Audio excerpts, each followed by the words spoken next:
Hello friends, welcome to our channel study care में आपका स्वागत है। तो आज पढ़ने वाले हैं क्लास 12 का first chapter the solid state. Chemistry note for class 12 chapter 1 the solid state. Solids solids are chemical solids are the chemical substance which are characterized by defined shape, volume, rigidity, high density, low compressibility. The constituent particles, atoms, molecules, or ions are closely packed and held together by strong interparticle force. Solids में solids का shape, volume, rigidity, high density और low compressibility होता है। इसके constituent particle atoms, molecules और ions हो सकते हैं और ये आपस में closely packed and held together, एक दूसरे को इंटर पार्टिकल फोर्स से हेल्ड करके रखते हैं, पकड़ के रखते हैं। Types of solid. Solids are two types, crystalline solid and amorphous solids.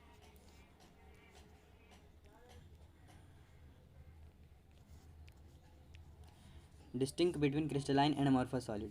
Crystalline solid. These have definite and regular arrangement of the constituent particles in space. Regular arrangement होता है. This does not have any regular arrangement. इसमें does not, इसमें कोई भी regular arrangement नहीं होता है the constituent particles का in space में. दूसरा है these are true solid. ये true solids होते हैं और these are super cooled liquids and pseudo solids. ये pseudo solids या super cooled liquids होते हैं. तीसरा है this have long order arrangement of the particle. इसमें लॉन्ग ऑर्डर अरेंजमेंट होता है और इसमें शॉर्ट ऑर्डर अरेंजमेंट होता है। This are an isotropic in nature. इसका मतलब इसका फिजिकल प्रॉपर्टीज़ जो होता है वो डिफरेंट फेज में डिफरेंट डायरेक्शन में डिफरेंट होता है, डिफरेंट डायरेक्शन में डिफरेंट फिजिकल प्रॉपर्टी होता है। लेकिन अमorphous सॉलिड में this are isotropic in nature. इसका फिजिकल प्रॉपर्टी सेम होता है इन ऑल डायरेक्शन में। नेक्स्ट है 5 number, they have sharp melting point. और इसका अमorphous सॉलिड का they melt over a certain range of temperature. ये सर्टेन रेंज ऑफ टेम्परेचर में मेल्ट हो जाता है। छठा है they undergo a clean cleavage when cut. जब हम इसे काटते हैं तो इसका क्लीन क्लीवेज मिलता है, but they undergo irregular cleavage when cut. जब हम इसको काटते हैं तो इसमें इरेगुलर क्लीवेज मिलता है। नेक्स्ट है टाइप्स ऑफ क्रिस्टलाइन सॉलिड। कितने प्रकार के टाइप्स होते हैं क्रिस्टलाइन सॉलिड के? आयनिक solid, covalent solid, molecular solid and metallic solids. Molecular, covalent, ionic solids. सबके कैरेक्टर क्या होते हैं? पहला कैरेक्टर होता है कंस्टिट्यूएंट पार्टिकल्स। आयनिक सॉलिड के कंस्टिट्यूएंट पार्टिकल कैसे होते हैं? पॉजिटिव एंड नेगेटिव आयंस होते हैं। कोवेलेंट सॉलिड के कंस्टिट्यूएंट पार्टिकल कैसे होते हैं? एटम्स होते हैं। मॉलिक्यूलर सॉलिड्स के कंस्टिट्यूएंट पार्टिकल क्या? मॉलिक्यूल्स होते हैं। और मेटेलिक सॉलिड के constituent particle positive metal ions होते हैं। पॉजिटिव मेटल आयन जिसको कर्नल्स भी बोलते हैं, एंड फ्री इलेक्ट्रॉन्स होते हैं। ये फ्री इलेक्ट्रॉन्स होते हैं। नेक्स्ट क्या है? Bonding force. Bonding forces. आयनिक सॉलिड के बॉन्डिंग फोर्स क्या होते हैं? इलेक्ट्रोस्टैटिक अट्रैक्शन होता है इसमें। इलेक्ट्रोस्टैटिक अट्रैक्शन से ये एक दूसरे के आयन को बॉन्ड करके रखते हैं। कोवेलेंट सॉलिड में कैसा होता है? कोवेलेंट होता है। कोवेलेंट सॉलिड में कोवेलेंट फोर्स होता है जो बाइंडिंग फोर्स का काम करता है। मॉलिक्यूलर सॉलिड में वंडरवॉल फोर्स या डाइपोल डाइपोल फोर्स होता है जो एक दूसरे के मॉलिक्यूलर्स को बाइंड करके रखता है। मेटेलिक सॉलिड में क्या होता है? इलेक्ट्रोस्टैटिक अट्रैक्शन होता है between positive ions and negative ions के बीच में, तब ये एक दूसरे को टाइट बांध के रखते हैं। नेक्स्ट क्या है? नेक्स्ट है melting point. Melting point melting point ions का क्या होता है? हाई मेल्टिंग पॉइंट्स होता है और इसमें वेरी हाई मेल्टिंग पॉइंट्स होता है, इसमें लो मेल्टिंग पॉइंट्स होता है और मॉडरेट टू हाई। पहले मॉडरेट होता है फिर बाद में हाई मेल्टिंग पॉइंट हो जाता है मेटेलिक में। और ये तो कोवेलेंट है और ये मॉलिक्यूलर है और ये आयंस है, आयनिक सॉलिड है। Hard and soft. आयनिक में क्या होता है? हार्ड एंड ब्राइटल होता है, भंगूर। हार्ड भी होता है और ब्राइटल भी होते हैं। वेरी हार्ड होता है कोवेलेंट बॉन्ड।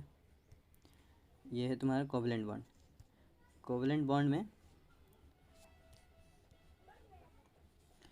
हार्ड या सॉफ्ट। आयनिक सॉलिड का क्या होता है? Hard and brittle. कोवेलेंट का very hard.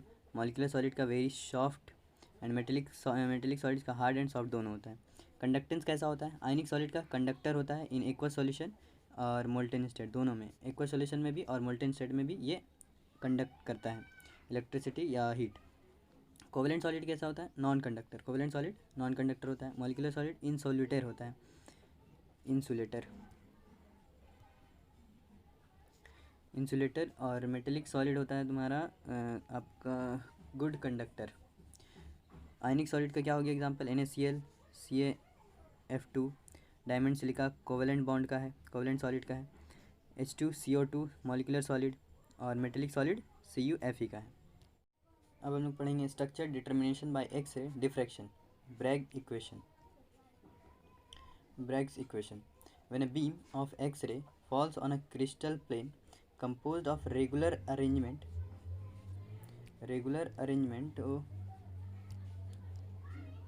atoms or ions, the X-ray are diffracted.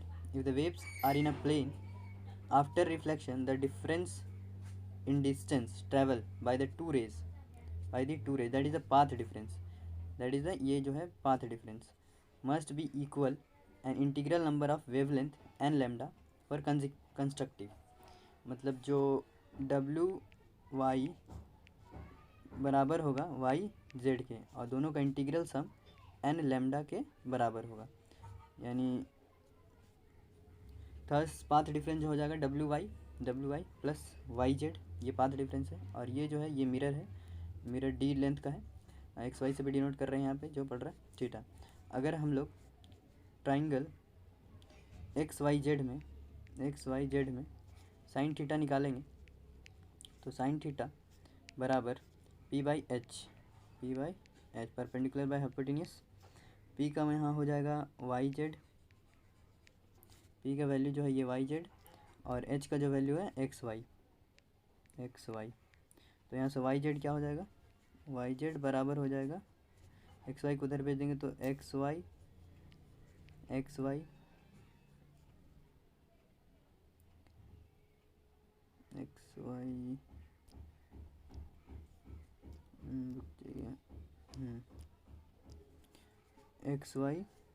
Sine theta, यानी और YZ किसके बराबर है, WY के। तो ये दोनों सेम आ जाएगा, WY भी XY साइन थीटा और YZ भी XY साइन थीटा। जब दोनों को ऐड करेंगे तो क्या हो जाएगा, 2 टाइम्स XY साइन थीटा हो जाएगा इक्वल टू XY क्या था, मिरर डिस्टेंस को D से भी डिनोट करते हैं, तो XY की जगह हम लोग D लिख सकते हैं। तो 2XY साइन थीटा को 2D साइन थीटा लिख सकते हैं। और ये किसके बराबर था, integral sum of n lambda के बराबर था। तो n लैम्डा बराबर 2D साइन थीटा आ चुका है। This equation is called Bragg equation. ये इक्वेशन को ब्रैग इक्वेशन कहते हैं। इसमें n क्या होता है, n is a diffraction order, 1 2 3 कुछ भी हो सकता है। लैम्डा क्या है, wavelength of X ray incident on crystal. D क्या है, डिस्टेंस बिटवीन एटॉमिक प्लेन्स, ये दोनों प्लेन जिस पर रे आके टच हो रहा था, ये जो रे है, ये दो लाइन जो है, ये दो लाइन ही डिस्टेंस बिटवीन एटॉमिक प्लेन है। थीटा क्या है, एंगल एट विच इन्फ्रेंस अक्कर्स, जहाँ जहाँ इन्फ्रेंस हुआ है वहाँ जो थीटा है वो इन्फ्रेंस अक्कर हुआ है। फिर आता है यूनिट सेल क्या होता है, the smallest geometrical portion of the crystal lattice which can be used as repetitive unit to build up the whole crystal is called unit cell. Whole crystal को build करने वाला एक छोटा सा यूनिट सेल है, ये छोटा पार्ट है, यानी जो स्मॉलेस्ट ज्योमेट्रिकल पार्ट है जो बड़ा क्रिस्टल को बिल्ड करने में मदद करता है, या उसी का इंटीग्रल सम, यूनिट सेल का इंटीग्रल सम करके एक बड़ा क्रिस्टल बनाया जाता है। तो बड़ा क्रिस्टल का एक छोटा सा पार्ट जो है उसको यूनिट सेल कहा जाता है। टाइप्स ऑफ यूनिट सेल, कितना प्रकार के यूनिट सेल होते हैं, तो सिंपल और प्रिमिटिव यूनिट सेल, इन विच, पहला है सिंपल और प्रिमिटिव यूनिट सेल। इसमें क्या होता है, in which the particles are present at the corners only. Simple और प्रिमिटिव यूनिट सेल में इसका पार्टिकल कहाँ प्रेजेंट होता है, कॉर्नर्स ओनली, ये सभी कॉर्नर्स में प्रेजेंट होते हैं पार्टिकल्स। दूसरा है face centred unit cell, in which the particles are present at the corners as well as the centre of the face of 6 faces. मतलब इसमें कॉर्नर पे तो प्रेजेंट होते ही हैं, लेकिन इसके फेस पे भी प्रेजेंट होते हैं पार्टिकल्स, कंस्टिट्यूएंट पार्टिकल्स। इस तरह के अरेंजमेंट को फेस सेंटर्ड यूनिट सेल कहा जाता है। तीसरा है body centred unit cell, in which the particles are present at the corner as well as at the centre of the unit cell. इसमें यूनिट सेल के फेस पे तो, कॉर्नर पे तो होते ही हैं, और इसके मिड में, यानी मिड में बोले तो बॉडी सेंटर में होता है, ठीक है, बॉडी सेंटर में। तो बॉडी सेंटर्ड ये हो गया। चौथा है end centred unit cell, in which the particles are present at the corner at the centre of 2 opposite faces. ये कॉर्नर में प्रेजेंट होते हैं और 2 अपोजिट फेस में प्रेजेंट होते हैं, कॉर्नर में भी होते हैं और फेस में भी होते हैं। इस तरह के सेल को इंड सेल कहा जाता है। Number of particle per unit cell में कितने पार्टिकल्स होते हैं। सिंपल क्यूबिक यूनिट सेल में 8 कॉर्नर में तो 1 पार्ट 8 × 1/8 पार्ट, तो फेस सेंटर नहीं है, टोटल कितना हो गया 1। डिम्पल क्यूबिक यूनिट सेल में 1 होता है नंबर, फेस सेंटर्ड में होते हैं तो आपका 4 नंबर पर यूनिट सेल, बॉडी सेंटर्ड में 2 पर यूनिट सेल, इंड सेंटर्ड में 2 पर यूनिट सेल। नेक्स्ट है 7 crystal system. There are about 230 crystal forms, हम लोग के पास 230 क्रिस्टल फॉर्म्स होते हैं, which have been grouped of 14 types of space lattice, जो 14 टाइप्स ऑफ ग्रुप लेटिस में बटे होते हैं, और कॉल्ड ब्रेवियस लेटिस, उसे ब्रेवियस लेटिस कहा जाता है। Bravais lattice on the basis of their symmetrical and 7 different crystal system on the basis of interfacial angles and axes. ये 7 डिफरेंट क्रिस्टल का मदद से ये 14 टाइप्स ऑफ ब्रेवियस लेटिस बनाया जाता है। ये 14 टाइप्स ऑफ ब्रेवियस लेटिस को 230 टाइप क्रिस्टल फॉर्म्स बनाया जाता है, होता है। 7 क्रिस्टल सिस्टम क्या है? पहला है क्यूबिक, इसका इंटरसेप्ट क्या होता है ABC, A=B=C होता है, और एंगल्स अल्फा बराबर बीटा बराबर गामा बराबर 90 डिग्री, तीनों एंगल इसमें 90 डिग्री होता है। टेट्रागोनल क्या होता है? सेकंड है टेट्रागोनल क्रिस्टल सिस्टम, इसमें A=B होता है बट B=C होता है, और इसमें अल्फा बीटा और गामा तीनों बराबर होते हैं 90 डिग्री एंगल के। तीसरा है रोम्बोहेड्रल, रोम्बोहेड्रल में ABC तीनों बराबर होते हैं, बट अल्फा बराबर होता है बीटा के, बट बीटा बराबर भी होता है गामा के, बट गामा ये तीनों 90 डिग्री के बराबर नहीं होता है। चौथा क्या है ऑर्थोरम्बिक, इसमें ABC तीनों नॉट इक्वल होता है एक दूसरे के, और इसमें अल्फा बीटा गामा और ये तीनों 90 डिग्री के बराबर होते हैं।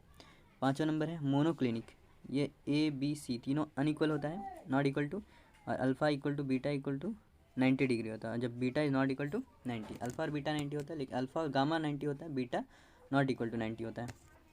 ट्राइक्लिंग 6 नंबर है ट्राइक्लिनिक, ये तीनों नॉट इक्वल टू ABC तीनों नॉट इक्वल टू होता है, और अल्फा बीटा गामा चारों 90 डिग्री के बराबर नहीं होता है, और तीनों एक दूसरे के बराबर भी नहीं होता है। 7 नंबर है hexagonal, A=B but B is not equal to C, alpha बराबर होता है बीटा के, बीटा बराबर होता है 90 डिग्री के, और गामा बराबर होता है 180 डिग्री के। ये है सातों, ये 7 क्रिस्टल सिस्टम है, जिससे 14 ब्रेवियस लेटिस बनाया जाता है। 14 ब्रेवियस लेटिस से 230 क्रिस्टल फॉर्म बनाया जाता है।